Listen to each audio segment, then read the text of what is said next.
we all just finished watching, Every Kid Is a Champion, so have y'all watched this before? Yes. Alright, that was real good. Alright, somebody tell me what resonated with you from the video. So like, what's one thing that stood out from you or that you really liked about the video that made you say, oh, I like that? Okay. I like the +2.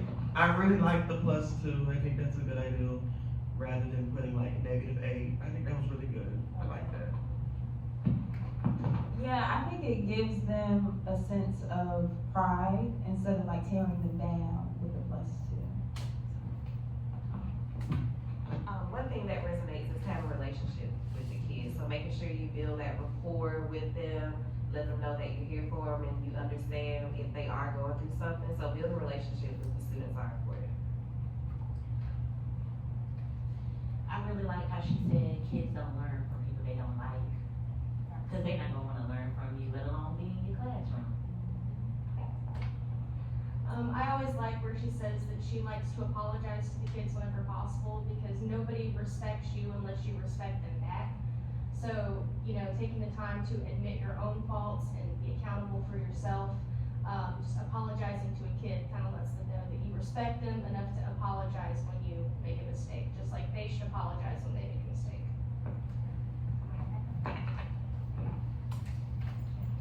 I also like the same part. It's kind of like all three of y'all's put together. I just feel like that helps with the classroom management style when you build a relationship with your students and you care about them and you respect them back.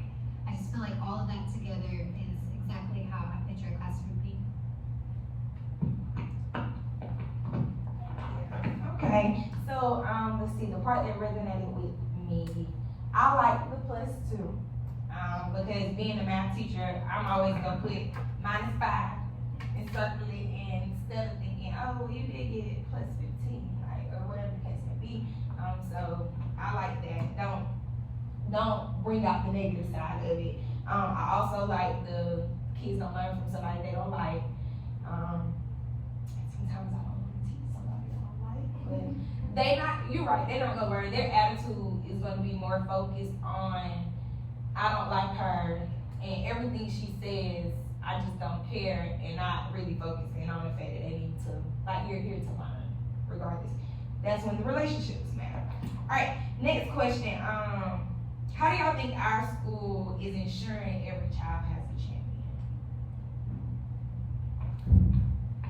I think our school is ensuring every child has a champion. We have different clubs and programs for the kids to do to where instead of doing the inside school work, they have extracurricular to help them build a relationship with the teachers and other peers that they may not normally interact with.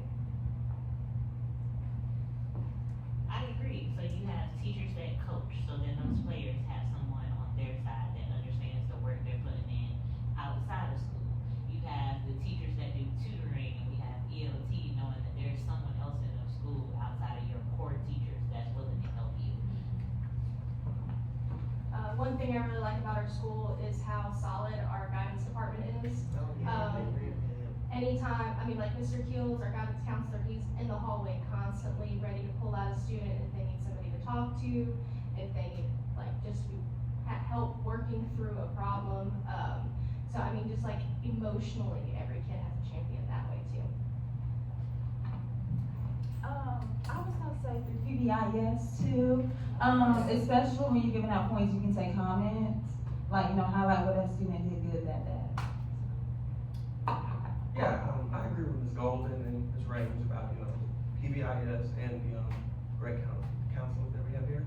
So I think that's really helpful for the students. I agree with Ms. Marshall and you guys too, but Ms. Marshall hit on being like having coaches because I am a coach and I build relationships with students that I don't normally see in the classroom. And I feel like those kids are the ones that are like, they didn't find anyone else naturally, so then they just gravitated towards me. Alright. The next question. What are some things that we can do to create engagement in our classrooms and to help the relationships with our students? gonna jump off Ms. Range's answer and say PBIS. Okay. Because, you know, kids always wanna feel like they're appreciated, that things are positive, that they're getting some kind of, I don't wanna say payout, but like they're being recognized for being engaged. And I feel like that helps them want to get that affirmation and that validation from, the adults in the room. I would say I'm an advocate for active learning, so incorporating movement compared to kids doing a sit and get. They already have a short attention span, so like doing stations or adding some type of movement towards learning gets them engaged. I agree with Ms. Marshall about the active learning, doing like around the room activities with students. I think that really does help them learn and better understand the material. Right, is there anything else that we don't already do that we could do to make sure every child has a champion?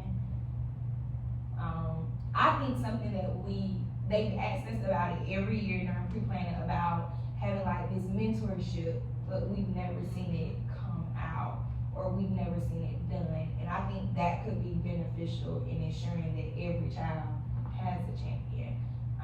Because I'm not coaching anything, right? So I don't have, you know, the ability to see other kids besides in the hallway, you know, and if I'm given an opportunity to maybe mentor them, or I'm just your buddy teacher, you know, you just stop by and say, hey, you check in with me or something, that allows me to be your champion, you know, or to be your safe place. But we don't really have anything like that, so I think that's something that we could do.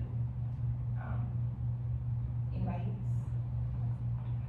So something similar to that is with our check-in, check-out students. I think it'd be good if one of the teachers on the team with the check-in, check-outs were kind of in charge of, like, not all the kids, obviously, that'd be too many, especially some of the teams have like 20 check-in, check-outs, but like you're saying, like you have a buddy teacher, so you have a teacher on your team that like checks in with you on the way to connections, like, hey, how's the day going?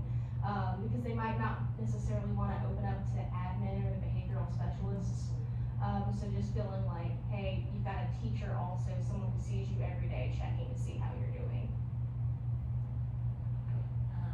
So an idea I have would be to ensure that every child has a champion is once the relationship is like broken, there's some type of mediation. So I gave you detention today, but I'm gonna have lunch with you tomorrow, right? Or having like those mediation sessions between counselors, teachers, and students. So it's not all negativity, I'm calling home on you. Well now, how can I repair this relationship so we can move forward from here? I think that could be a good idea. Yeah, a lot of self-control. Admit your faults. Admitting faults, right? That comes back on us though, not just the kids, because I don't know if I can sit in a meeting with you and the counselor after you just made me mad. Like, I mean, that's just being human. Like, it has nothing to do with being an adult or being professional. That's just being human, like, and having human error. I don't know. Like, I might need a day, you know, but that doesn't mean that it doesn't need to take place, because that child has feelings just like we do. Like, yeah, you might have hurt my feelings or made me mad, but 9 out of 10, I did the same thing to you. Like, but I'm gonna come in the next day and teach my lesson and then wonder why you're not paying attention. Like, so that needs to take place. And we made that relationship, and you got the possibility to be my champion. Like, you know, she yelled at me on Monday, but you know, she can't even apologize to me, and she was like, how can we end this relationship? That's that teacher I wanna go to. Cause she was personable with me. She made me feel like I was more than just a student in the class. Yeah, or she yelled at me and I thought she was wrong, but after we sat and talked, I realized I was wrong, and maybe she could have delivered it differently. But like, I respect her, and we're good. Like, one of those things. So yeah, I think that's it for that. All right, anything else y'all would like to add? No. All right, well, I want to say thank y'all for watching this video with me and having this discussion